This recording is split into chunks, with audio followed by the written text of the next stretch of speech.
வணக்கம். Welcome to the Shine Your Max by Shine Your Mind channel. இந்த சேனலோட நோக்கம் நடுத்தர வயதுல மக்களுக்கு வர உடல் ரீதியான பிரச்சனைகளையும் மன ரீதியான பிரச்சனைகளையும் நிவர்த்தி செய்து அவங்கள பொருளாதார ரீதியாகவும் அண்ட் ஃபைனலி உறவுகள் மற்றும் ஒரு மனநிறைவு, ஒரு சோல்ஃபுல்லான ஒரு தன்னிறைவு, ஸ்பிரிச்சுவல் ரீதியா ஒரு புரிதல், இந்த மாதிரி எல்லாம் ஒரு கம்ஃபர்டபுளான அபண்டன்ஸ் லைஃப்ல ஒரு செல்வ வளமிக்க வாழ்க்கையை உருவாக்கி கொடுக்கணும் அப்படின்றது தான் இதனோட நோக்கம். அதன் ரீதியா நம்ம வந்து நிறைய பிரெயின் பத்தின விஷயங்கள், ஏன்னா இது மனதையும் உடலையும் வெளி உலகத்தையும் உடலுக்கு உள்ள இருக்கிற உலகத்தையும் அனைத்தையும் ஒருங்கிணைத்து ஒரு கட்டுப்பாட்டை செயல்படுத்துது. அதுக்காக ஒரு மிஷின் போல செயல்படுது அப்படின்றதுனால அதை பத்தின நிறைய தகவல்கள் பார்த்துருக்கோம் ஆரம்பத்துல.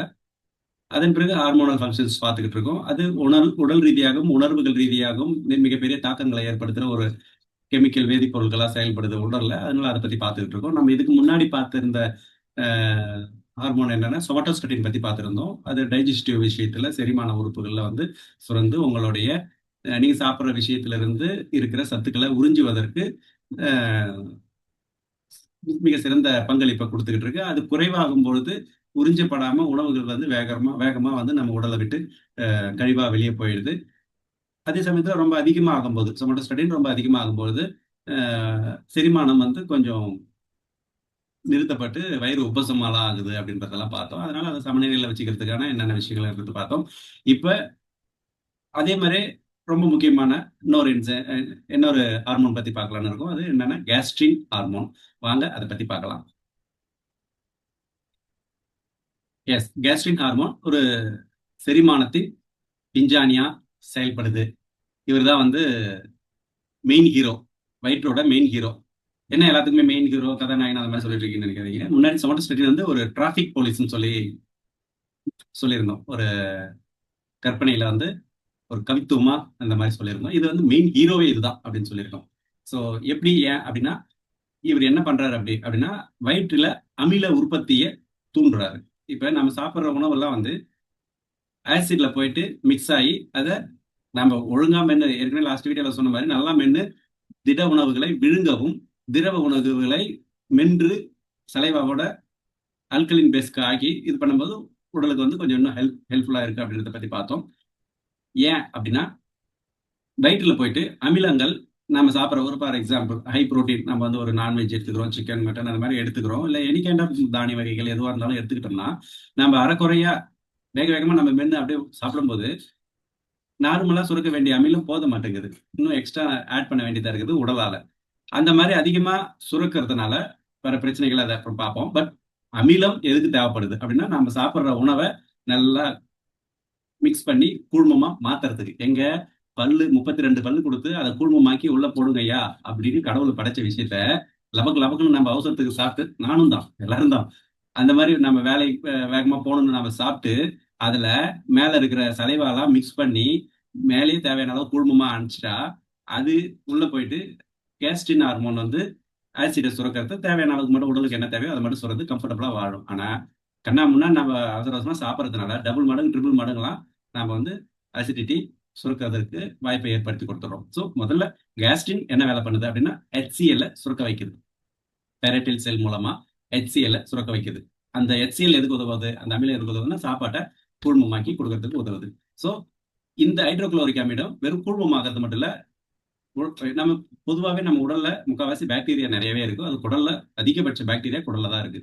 ஸோ அந்த குடல்ல தேவையில்லாத பாக்டீரியாக்கள்லாம் வந்து கொல்றதுக்கு நம்ம உதவுது. நம்ம நிறைய யூடியூப்ல பாக்குறோம், நிறைய பர்கரு, பழைய உணவுகள்லாம் அப்படியே சும்மா மைக்ரோஸ்கோப்ல வச்சு பார்த்தா அது ஏகப்பட்ட புழு, ஏகப்பட்ட புதுசா உருவாகிற கிருமிகள்லாம் வந்து பார்க்கலாம். மைக்ரோஸ்கோப்ல எடுத்து வச்சு பார்த்தீங்கன்னா இந்த பர்கர் நாட்பட்ட உணவை பதப்படுத்தி வச்சு ஹோட்டல்ஸ்லாம் அது வெளி உணவுகள் பெரும்பாலும் முக்கால்வாசி நாட் சேஃப்டி. ஸோ அதுல வந்து நீங்க மைக்ரோஸ்கோபிக்ல எடுத்து வச்சு பார்த்தீங்கன்னா அது நிறைய புழு தென்படுறது, கிருமி தென்படுறது, பாக்டீரியா, வைரஸ் எல்லாமே இருக்கிறதுக்கான வாய்ப்புகள் இருக்கு.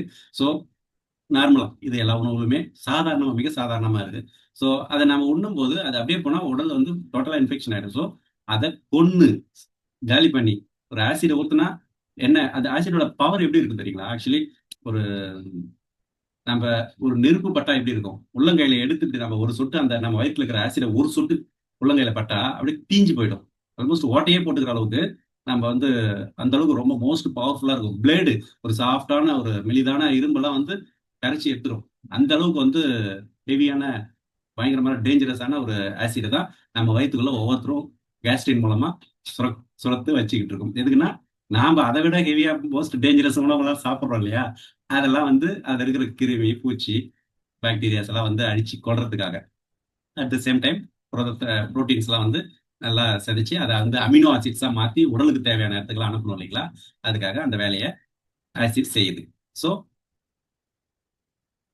இந்த ஆசிட் வந்து அதிகமானா என்ன ஆகும்? எனக்கு தெரிஞ்சு நானுமே இதுல பாதிக்கப்பட்டிருக்கேன்.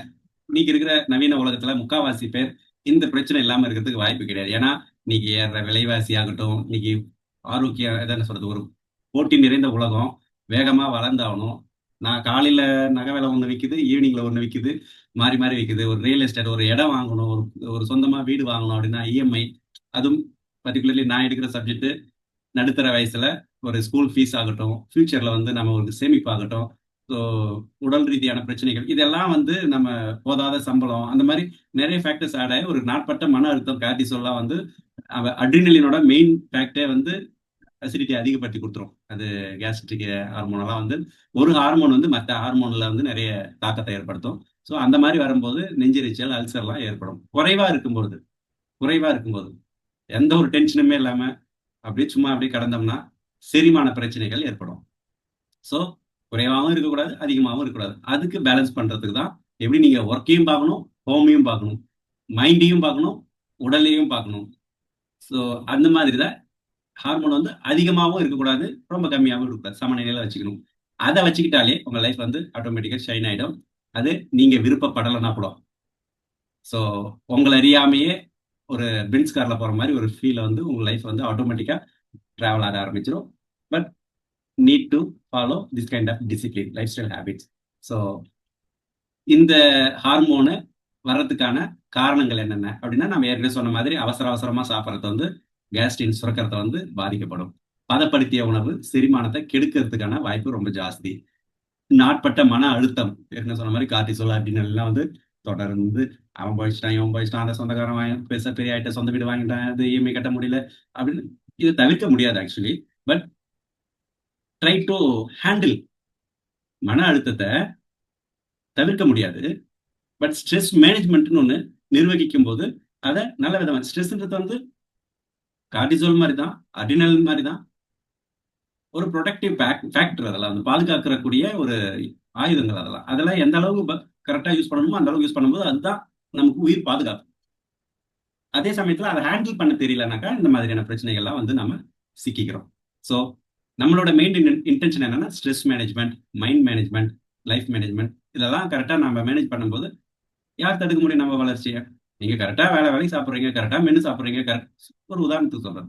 ஸோ ஒரு நல்ல காய்கறி சாப்பிட்றீங்க, நல்ல ஃப்ரூட்ஸ் சாப்பிட்றீங்க, வெஜிடபிள் நான்வெஜ் சாப்பிட்டாலும் டயத்துக்கு சாப்பிட்றீங்க, வெளியில இருந்து எடுத்துக்காம ரொம்ப ஆரோக்கியமா சாப்பிட்றீங்கன்னும் போது இட்ஸ் ஹெல்த்தி சுச்சுவேஷன் தானே. அதுல வந்து நமக்கு எந்த தொந்தரவும் வரப்போகுது, இன்ஃபேக்ட் முன்னேற்றம் ஸ்பீடா வரும்.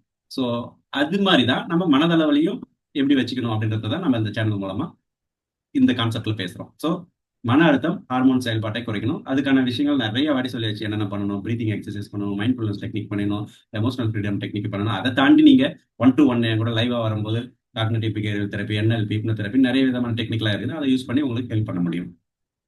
ஸோ இந்த பர்டிகுலர் கேஸ்ட்ரின் ஹார்மோன்ல நாம நல்ல மாற்றங்களை கொண்டு வரணும் அப்படின்னா ஸ்பெசிஃபிக்கா 3 விஷயத்த நாம ஞாபகத்துல வச்சுக்கணும். ஒன்று, சாப்பிட்றத நம்ம எப்படி என்ன சொன்ன மைண்ட்ஃபுல் ஈட்டிங்னு சொல்லுவாங்கல்ல. ஸோ அந்த மாதிரி சாப்பிட்றது, இந்த இந்த கேஸ்ட்ரின் கான்செப்டே எப்படி உங்களுக்கு வந்து சுரக்குது அப்படின்னா, HCl சுரக்க வைக்குதுன்னா, அந்த ஸ்மெல்ல வச்சு, இப்போ ஃபார் எக்ஸாம்பிள் உங்களுக்கு பிடிச்ச உணவு இல்லை எனி கைண்ட் ஆஃப் உணவு, உணவை நீங்க அதுக்கு முன்னாடி அந்த வாசனை உங்களுக்கு வந்ததுனாலே ஆட்டோமேட்டிக்கா டக் டக் டக்னு கேஸ்ட்ரின் வந்து சுரக்க ஆரம்பிச்சிடும், வேலை செய்ய ஆரம்பிச்சிடும், HCl சுரக்க ஆரம்பிச்சிடும். ஸோ தேவையான அளவுக்கு என்ன உணவுக்கு உடல்ன்றது ரொம்ப ரொம்ப ரொம்ப ரொம்ப ரொம்ப ரொம்ப ரொம்ப ரொம்ப காம்ப்ளிகேட்டடான, ஹைலி வேல்யூ பண்ற ஒரு மேஜிக் ஆக்சுவலி. வந்து எல்லாத்துக்கும் ரிசப்டார் இருக்கு. தூரத்துல ஒரு பிரியாணி வாசனை அடிக்குதுன்னா அதுக்கான ரிசப்டார் வந்து உள்ள இருக்கு. சிக்கன் பிரியாணினா சிக்கன் பிரியாணி, மட்டன் பிரியாணினா மட்டன் பிரியாணி ரிசப்டார்னு ஒன்று இருக்கு. அந்த மாதிரி ஸோ எந்த வாசனையை நீங்க அனுபவிக்கிறீங்களோ அதுக்கான ரிசப்டார் வேலை செய்ய ஆரம்பிச்சிடும். அதுக்கான என்சைமேட்டிக் ஆக்ஷன்ஸ் நடக்கும். அது ஹார்மோன்ஸ் வந்து ஃபங்க்ஷன் ரெடி ஆயிடும். அதுக்கான ஆசிடை சுரக்கும். ஸோ நீங்க கேஸ்ட்ரிக் ஆசிட் வந்து உங்களுக்கு தேவையான அளவுக்கு வேணும் அப்படின்னும் போது அதுக்கு சம்மந்தப்பட்ட ஃபார் எக்ஸாம்பிள் நீங்க கூட செக் பண்ணி பாருங்களேன். நல்ல பிரியாணி வாசனையா முகந்துடுறீங்க, இல்லை உங்களுக்கு பிடிச்ச மாதிரி ஒரு உணவை நல்ல ஸ்மெல்ல இது பண்ணிட்டு அது கான்ட்ராஸ்டா அதை சாப்பிடாம வேற ஏதோ ஒன்று சாப்பிட்றீங்க, ஒரு ஆரஞ்சு எடுத்து சாப்பிட்றீங்கன்னா கண்டிப்பா அது ரொம்ப ஏத்துக்காது. ஏன்னா அதுக்கான ரிசப்டார் ஆல்ரெடி வேலை செஞ்சு அதுக்கான அசிடிட்டியை சுரந்துருச்சு. ஸோ அதை போட்டாதான் அது கனெக்ட் ஆகும். ஸோ அந்த மாதிரி அவ்வளோ ஒரு மேஜிக்லாம் இருக்கு உடலுக்குள்ள. ஸோ அந்த மாதிரி நீங்க சாப்பிட்றதுக்கு முன்னாடி நல்லா என்ஜாய் பண்ணி அந்த வாசத்தை, அந்த வாயில போடும்போது அந்த ஷேப்பை, அந்த டேஸ்ட்டை அதை உணர்ந்து மென்று சாப்பிடணும். அப்படி பண்ணும்போது உங்களுக்கு ஹார்மோனல் ஃபங்க்ஷன்ஸ் வந்து சமநிலைப்படுத்தப்படும் அப்படின்றது இந்த பர்டிகுலர் கேஸ்ட்ரிக் ஹார்மோனுக்கு வந்து ஸ்பெசிஃபிக்காக சொல்லப்படுது. அண்ட் மெதுவாக சாப்பிடணும். ப்ரோபயோட்டிக்கே அதிகமாக சேர்த்துக்கணும். ப்ரோபயோட்டிக்னா என்னன்னா, பாக்டீரியா அப்படின்னாலே ஆளை கொல்லும், பிரச்சனை பண்ணும், இன்ஃபெக்ஷன் பண்ணும் அப்படின்றது தான் எல்லாத்துக்கும் தெரியும். பட் அதிகப்படியான பெனிஃபிஷியல் பாக்டீரியா, உடலுக்கு நன்மை தரும் பாக்டீரியா அப்படின்னு ஒரு சில குரூப் இருக்கு. லாக்டோபேசிலஸ் குரூப்லேயே ஒரு 5-6 இருக்கு. ஸோ அதெல்லாம் வந்து கொஞ்சம் கெமிக்கல் காம்ப்ளிகேட்டடான நேமா இருக்கும். அது உங்களால ஈஸியா, எனக்கே ஆக்சுவலி டக்குன்னு ஞாபகம் இல்லை. லாக்டோபேசிலஸ் குரூப்னு சொல்லிட்டு ஒரு 5-6 இருக்கு. ஸோ அது மாதிரி நிறைய பெனிஃபிஷியல் பாக்டீரியாஸ் வந்து தான் குடலை பாதுகாக்குது. ஏன்னா குடல்ன்றது வந்து பெரிய உலகம். நான் ஏற்கனவே பிரெயின் பத்தி பேசும்போது சொல்லியிருக்கேன். குடல்ன்றது வந்து ஒரு 2வது பிரெயினா செயல்படுது. அந்த அளவுக்கு மோர் தென் 1 லேக் நியூரோ டிரான்ஸ்மிட்டர்ஸ் வந்து குடல்ல இருந்து செயல்படுது. அது வந்து நம்ம மூளைக்கு வேற ஒரு சேனலைஸ் மூலமா, டக்குன்னு அந்த பேர் வரல, நர்வஸ் சிஸ்டம் மூலமா பிரெயினுக்கு வந்து நேரடி தொடர்பு வச்சிருக்கு. ஸோ அதனால நீங்க என்ன வயிறுல போடுறீங்களோ அதுக்கு தகுந்த மாதிரி தான் பிரெயின் ஃபங்க்ஷன் ஆகும். கேரட் அதிகமாக சாப்பிட்றீங்கன்னா அதுக்கு தகுந்த மாதிரி வேலை செய்யும். ஒரு மட்டன் அதிகமாக சாப்பிட்றீங்கன்னா அதுக்கு தகுந்த மாதிரி வேலை செய்யும். ஒரு ஃப்ரூட்ஸ் வெஜிடபிள்ஸ் நிறைய எடுத்துக்கிறீங்கன்னா அதுக்கு தகுந்த மாதிரி வேலை செய்யும். நிறைய ஸ்பைசி உணவு, நிறைய காரம், அஜினமோட்டோ, ஜங்க் ஃபுட்ஸ் எல்லாம் சாப்பிட்டீங்கன்னா அதுக்கு தகுந்த மாதிரி பிரெயின் ஃபங்க்ஷன் ஆகும். அதுக்கு இன்னும் ஒரு சிறந்த உதாரணம் என்னன்னா, ரீசெண்டா வந்து டாக்டர் சிவராமன் சொல்லிட்டு யூடியூப்ல வெளியிடறாரு. அவங்க பேசுனதை நான் பார்த்துருக்கேன். கூகுள்ல சர்ச் பண்ணி பாருங்க. ஃபீக்கல் மெட்டீரியல், அதை குடலுக்கு உள்ள இருக்கிற ஃபீக்கல் மெட்டீரியல்னா நம்ம கழிவு, அதுதான். ஸோ ஸ்டூல் எடுத்து டிரான்ஸ்பிளான்ட் பண்ணியிருக்காங்க வேற ஒருத்தவங்களுக்கு. என்ன காரணத்துக்காகனா, நான் சொன்னேன் இல்லைங்களா, பெனிஃபிட் கொடுக்குற பாக்டீரியாஸ் வந்து ஜாஸ்தி இருக்குது குடல்ல. அந்த பெனிஃபிட் கொடுக்குற பாக்டீரியா இல்லாததுனால ஏகப்பட்ட பிரச்சனை வரும். எப்படி வரும்னா, முதல்ல நம்ம அசிடிட்டியே ரொம்ப டேஞ்சரஸ்ன்னு நம்ம சொல்லியிருந்தோம் இல்லைங்களா. அந்த ஆசிட் என்ன ஆகும்னா, நம்ம இது உங்களுக்கு தோணுச்சா இல்லையான்னு தெரியல, நம்ம கையில விட்டாலே அது வந்து அப்படியே நெருப்புல கொதிக்கிற மாதிரி அரிசி எடுத்துரும், ஓட்டையை கூட போட்டுக்கும். அந்த அளவுக்கு அசிடிட்டிக் பவர் இருக்குன்னு சொல்லியிருந்தேன். அப்ப குடலுக்குள்ள எப்படி இருக்கும், ஸ்டொமக்குள்ள எப்படி இருக்கும், வயிறுக்குள்ள எப்படி இருக்கும்? சாரி, குடலுக்குள்ளன்னு சொல்றது, வயிறுல தான் ஆசிட் சுரக்கும், ஸ்டொமக்ல தான். ஸோ அதுக்குள்ள எப்படி இருக்கும்? வயிறு அரிச்சு எடுத்துறாதா? ஸோ அதுதான் கடவுள் படைப்புல வந்து நிறைய மேஜிக்னு சொன்னேன். நம்மளும் நிறைய இருக்கு. ஸோ அது வந்து ஒரு பலூன் இருக்கு இல்லையா, அந்த அளவுக்கு தின்னா ஒரு சளி மாதிரி மியூக்கஸ் லைனிங் லேயர் ஒன்று வரும். அந்த லேயர் தான் நம்ம குடல் பகுதியை, குடல் சுவருக்கும் அந்த ஆசிடுக்கும் நடுவில் இருக்கிறது. ஸோ அந்த மியூக்கஸ் லேயர் வந்து பாதிக்கப்பட்டுச்சுன்னா என்ன ஆகும்? குடல் அரிக்க ஆரம்பிக்கும், புண்ணாகும், அல்சரேட்டிவ் ஜாஸ்தி ஆகுதுன்னு. அந்த மாதிரியான பிரச்சனைகள்லாம் வந்து ப்ளீடிங், பெரிய ஸ்ட்ரகிள் பண்ணிருக்கோம். ஸோ உங்களுடைய அசிடிட்டியை கரெக்டான அளவில் மெயின்டைன் பண்ணணும்னா நம்ம நல்ல வகையான உணவு பழக்க வழக்கங்கள் இருக்கணும். இந்த ப்ரோபயோட்டிக்னு சொன்னோம் இல்லைங்களா, இந்த ப்ரோபயோட்டிக் வந்து லாக்டோபேசிலஸ் இதெல்லாம் வந்து எதில் இருக்குன்னா, தயிர்ல ஜாஸ்தி இருக்கு. தயிர், அப்புறம் இன்னொரு அது ஒரு சிந்தட்டிக் ஃபார்ம்ல கூட விற்குவாங்க. ஸோ இதெல்லாம் வந்து தயிர்ல வந்து ப்ரோபயோட்டிக் ஜாஸ்தி இருக்கு. தயிர்ல இந்த பழைய சாதத்தோட தயிர் போட்டு சாப்பிட்றதுலாம்ன்றது வந்து வெரி ஹைலி உபயோகமான, உடலுக்கு நன்மை தரும் பாக்டீரியா இருக்கு. நான் எதில் விட்டேன், இடையில கொஞ்சம் சின்ன டிஸ்டர்பன்ஸ் ஆயிடுது. அதனால ஆக்சுவலி அந்த ஃபீக்கல் மெட்டீரியல் ஸ்டூல் டிரான்ஸ்பிளான்ட் பத்தி நான் பேசியிருந்தோம்னு நினைக்கிறேன். ஸோ அந்த ஒருத்தங்களுக்கு வந்து உடல் வந்து பாதிக்கப்பட்டு அதுல வந்து நன்மை தரும் பாக்டீரியாவே சுத்தமா இல்லை அப்படின்னும் போது உயிருக்கு ஆபத்தான நிலைமையில இருந்ததுனால டிரான்ஸ்பிளான்ட் பண்ணியிருக்காங்க. என்னது? கழிவுப் பொருள், நம்ம குடலுக்குள்ள இருக்கிற கழிவுப் பொருள்களா கருதக்கூடிய ஃபீக்கல் மெட்டீரியலை வந்து ஸ்டூல் வந்து ஒருத்தவங்க குடல்ல இருந்து இன்னொருத்தவங்க குடலுக்கு டிரான்ஸ்ஃபர் பண்ணியிருக்காங்க. டிரான்ஸ்ஃபர் பண்ண உடனே அவங்க உயிர் பழச்சிக்கிட்டாங்க. அவங்களுக்கும் வந்து நன்மை தரும் பாக்டீரியாலாம் வந்து நல்லபடியா வளர்ந்துருச்சு, ஹாப்பியா ஆயிட்டாங்க. ஆனா சிக்கல் என்ன ஆகுதுன்னா, ஏற்கனவே யார் வயிற்றுல இருந்து அந்த ஸ்டூல் எடுத்தாங்களோ அவங்களுடைய பேட்டர்ன், பாடி லாங்குவேஜ், அவங்களுடைய சிந்திக்கும் திறன் யாருக்கு மாத்தினாங்களோ அவங்களுக்கு வருதான். ஸோ இது வந்து நான் வந்து யூடியூப்ல அவர் பேசுறத பார்த்தா அவங்க வந்து கூகுளில் சர்ச் பண்ணி பாருங்க, ஸ்டூல் ஃபீக்கல் டிரான்ஸ்பிளான்ட்னு சொல்லிட்டு அப்படின்னு சொல்லி போட்டிருந்தாங்க. ஸோ இதுல இருந்து என்ன சொல்ல வரேன்னா, உடல்ல நன்மை தரும் பாக்டீரியா மட்டும் கிடையாது, நேரடியா பிரெயினுக்கு கனெக்ட் ஆகிற இரண்டாவது மூளையாக குடல் செயல்படுது. ஸோ அந்த அளவுக்கு வந்து ரொம்ப முக்கியமான விஷயங்கள்லாம் குடல்ல இருக்கு. அதை போயிட்டு நம்ம வந்து இந்த பக்கம் ட்ரிங்க்ஸ், இந்த பக்கம் ஸ்மோக்கிங், இந்த பக்கம் ஸ்பைசி ஃபுட்டு சமைச்சோன்னு ஒரு டஸ்ட்பின் மாதிரி. இது வந்து நான் யோக்கியன் அப்படின்றதுக்காக சொல்லலை. எல்லாருமே ஒரு காலகட்டத்தில் இப்படிதான் வாழ்றாங்க. இப்ப இருக்கிற எவ்வளோ பெரிய பெரிய படிப்பு படிச்சவங்க, எவ்வளோ பெரிய ஸ்டேட்டஸ்ல இருக்கிறவங்க எல்லாருமே அந்த மாதிரி தான் வாழ்றாங்க. பட் ஒரு ஏன்னா லைஃப் இஸ் வெரி ஸ்மால் பீரியட்னா அதுல வந்து நீங்க சித்திரவதையை அனுபவிச்சு வாழ்றீங்களா, இல்ல இறந்ததுக்கு அப்புறம் நரகத்துக்கு போயிடுமோன்னு பயப்படுவாங்க. ஆனா இவ்வளவு பெரிய வியாதியெல்லாம் நம்ம தொடர்ந்து உருவாக்கிக்கிட்டே இருந்தோம்னாக்கா வாழும் போதே நரகத்தோட வாழ வேண்டிய கட்டாயத்துக்காக இருக்கும். ஸோ அட்லீஸ்ட் வாழும் போதாவது சொர்க்கத்துக்கு நாம போக போறோமா, அதை ஒரு ஒரு என்ன சொல்றது, ஒரு மித்து மாதிரி இருந்தாலுமே கூட சொர்க்கத்துக்கு போறோமா இல்லையான்னு தெரியாது. பட் வாழும்போதே சொர்க்கமா வாழ்றதுக்கான ஆப்ஷன்ஸ் நம்ம கையில இருக்கு. அதுதான் நம்ம ஷைனி மேக்ஸோடைய டேக்லைனு. ஸோ வாழும் போதே நரகத்தை தவிர்த்து சொர்க்கத்துக்கு முயற்சி செய்து வாழ்ந்து அனுபவிச்சுட்டு போங்க அப்படின்றது தான் நம்மளுடைய எண்ணமும் கூட. அதுக்காக தான் நான் டே நைட்டா இதுக்கான முயற்சிகளை எடுத்துக்கிட்டு இருக்கேன். ஸோ அடுத்ததா 1 செகண்ட். உடலும் மனசும் செரிமான சமநிலையில இருக்கணும்னா தியானம் செய்யுங்க. மன அழுத்தத்தை குறைக்கணும். கேஸ்ட்ரின் சிறப்பா வேலை செய்யும். மனசு எப்படி செரிமானம் செய்யும் அப்படின்னா, இன்னைக்கு இருக்கிற செனரியோல சோசியல் மீடியால இருந்து டிவி நியூஸ், சோசியல் மீடியாலே ஒரு 10-20 இருக்கு. Facebook, Twitter, WhatsApp, YouTube, Instagram, இன்னும் நிறைய இருக்காங்க. ஸோ இவ்வளோ கிளம்சியான பொல்யூஷன்ல அதை நம்ம உள்வாங்கி ஜீரணமே பண்ண முடியாம ஹேங் ஆயிடுது இல்லையா. அதுதான் உங்க உடல் வந்து சாப்பாடுல ஜீரணமாகறதுக்கு ஒத்துழைக்கணும் அப்படின்னா உங்க மனசுக்குள்ள வர உணர்வுகளும் தகவல்களையும் ஜீரணிச்சு வெளியே தள்ளணும்னா நீங்க மெடிடேஷன், தியானம் தான் பண்ணணும். மன அழுத்தத்தை குறைக்கவும் அதுக்கான பயிற்சி முறைகள் ஏகப்பட்டது இருக்குது. குறைஞ்சபட்சம் எனக்கு ஒரு 20க்கும் மேற்பட்ட பயிற்சிகள் தெரியும். அதெல்லாம் இம்ப்ளிமெண்ட் பண்ணணும் அப்படின்றதுக்கான விஷயமா தான் நான் இந்த தகவல்களை தான் உங்களுக்கு வழங்கிட்டு இருக்கேன்.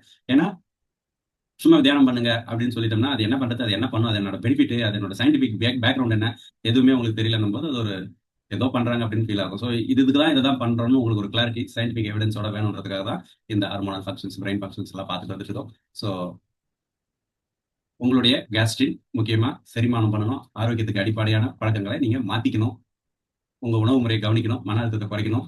நல்ல ஃபுட்டு சாப்பிடலன்னா வாழ்க்கை இப்படிதான் இருக்கும். தலை இல்லாத முண்டை மாதிரி அப்படியே நடப்பணமா வாழ்ந்துட்டு கிடக்கிற வாழ்க்கையா தான் அமையும். ஸோ உங்களோட உணவு முறையை கவனிக்கும் போது மன அழுத்தத்தை குறைக்கலாம். ஆரோக்கியமான வாழ்வு, உடல் மனம் செரிமான சமநிலை பெறும். அடுத்த வீடியோல வேற ஒரு ஹார்மோனை பத்தி பார்க்கலாம். இந்த வீடியோல உங்களுக்கு பிடிச்சிருந்த தகவல்கள் இல்ல உங்களுடைய கருத்துக்கள் ஏதாவது, ஏன்னா ஏற்கனவே ஒரு வீடியோல அவங்க பர்சனலான மெடிக்கல் கொஸ்டின்ஸ் எல்லாம் வந்து தீர்வு கேட்கறாங்க. ஆக்சுவலி நான் வந்து ஒரு ஃபார்மசி மெடிக்கல் பேக்ரவுண்ட் லாஸ்ட் ஒரு 25 இயர்ஸா நான் வந்து இந்த ஃபீல்டில் தான் இருக்கேன். ஸோ ஆல்மோஸ்ட் எனக்கு மெடிக்கல் ரிலேட்டடான அனைத்து விஷயங்களும் தெரியும்னாலும் கூட நேரடி மருத்துவ பரிந்துரைன்றது நான் செய்யக்கூடாது. நான் இதில் பண்றது என்ன, Shine Your Max by Shine Your Mind. உங்களுடைய மனநிலையில மாற்றத்தை ஏற்படுத்தினா வாழ்க்கை உங்களுடைய பிரமிப்பை ஏற்படுத்தி உங்களுக்கு பிடிச்ச மாதிரி நீங்க ஏற்கனவே சொன்ன மாதிரி வாழும்போதே நரகத்தை தவிர்த்து சொர்க்கத்துக்கான ஒரு வாழ்க்கையை நீங்க வாழ்ந்து பார்த்துட்டு உங்களோட லைஃப் ஹிஸ்டரியை விட்டுட்டு போகணும் அப்படின்றது தான் என்னோட இன்டென்ஷன். ஸோ ஒரு காம்ப்ளிகேட்டடான மெடிக்கல் தீர்வு அப்படின்னும் டெஃபினட்டா நீங்க போய் டாக்டர் பாருங்க. பட் மன ரீதியான ஒரு அஃபர்மேஷன்ஸ், உங்களுடைய பேட்டர்ன் நீங்க மாற்றும் போது ஹார்மோனல் பேலன்ஸ் கிடைக்கும். அதனால உங்க லைஃப் டே டு டே நாளுக்கு நாள் முன்னேற்றம் அடைஞ்சு உங்களோட பெஸ்ட் லைஃபை நீங்க லீட் பண்ணுவீங்க. ஸோ அதுக்கான ஸ்பேஸாக தான் நான் இந்த சேனலை பண்ணிக்கிட்டு இருக்கேன். அந்த மாதிரியான விஷயங்களுக்கு வந்து நான் நேரடியாக 1-to-1 லைவ் ப்ரோக்ராம் உங்களுக்கு கைட் பண்றதுக்கு, உங்களுக்கு பயிற்சி கொடுக்கறதுக்கு, உங்களுக்கு நேரடி ஒர்க் ஷாப் வந்து நிறைய பண்ணலாம். அதுக்கு நான் வந்து என்னோட வாட்ஸ்அப் நம்பர் அண்ட் லிங்க் ஃபியூச்சர்ல அப்பப்போ கொடுத்துட்டு இருக்கேன். நீங்க ஜாயின் பண்ணி நம்மளோட குழுவில் சேர்ந்துக்கோங்க. குழுவா ஒரு வாட்ஸ்அப் குரூப்னு இருந்தால் தானே நம்ம அடுத்து என்ன பண்றோன்றதை நம்ம சொல்ல முடியும். ஸோ அதுக்காக ஃபியூச்சர்ல உங்களுக்கு லிங்க் கொடுக்குறேன்ல, இந்த டிஸ்கிரிப்ஷன்லயோ ஒவ்வொரு டிஸ்கிரிப்ஷன்லயோ இல்லை என்னோட பயோல, யூடியூப் பயோ இல்லை இன்ஸ்டா பயோ, ஃபேஸ்புக் பயோ எதில் போனாலுமே அதில் லிங்க் இருக்கும், பார்த்துக்கலாம். நன்றி, வணக்கம்.